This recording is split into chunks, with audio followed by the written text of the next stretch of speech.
মাশাআল্লাহ, আলহামদুলিল্লাহ। ছাদ বাগানে এসে এই পুঁই শাকগুলি দেখে মনটা অনেক ভরে গেল। তবে যত কষ্ট করি না কেন ছাদ বাগানে এসে গাছের প্রতি গাছগুলি দেখলে কিন্তু আর কষ্ট মনে থাকে না। দেখেন তো আজকে গাছকে কত যত্ন করছি দেখেই বারবার আমি শাক কেটে নিয়ে খাইতে পারি। বাজার থেকে আমার কিন্তু শাক একদম কিনতেই হয় না।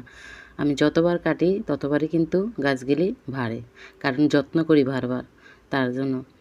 তবে দেখেন তো আপুরা ভাইয়েরা কত সুন্দর শাকগুলি, একদম নরম, একদম সবুজ। কাটতেও কিন্তু আমার খুব ভাল লাগতেছে, আবার মায়াও লাগতেছে। শাকগুলি দেখতে কত সুন্দর, আলহামদুলিল্লাহ। তবে আপুরা ভাইয়েরা বলেন তো কার কার আপনাদের পুঁই শাক খেতে ভালো লাগে?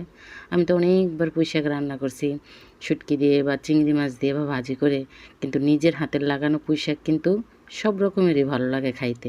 একটা সুন্দর একটা ঘ্রাণও আসে, আলহামদুলিল্লাহ। আমার এই পুঁই শাকগুলি আপনাদের কার কার কাছে ভালো লেগেছে আপনারা কিন্তু কমেন্টে জানাবেন।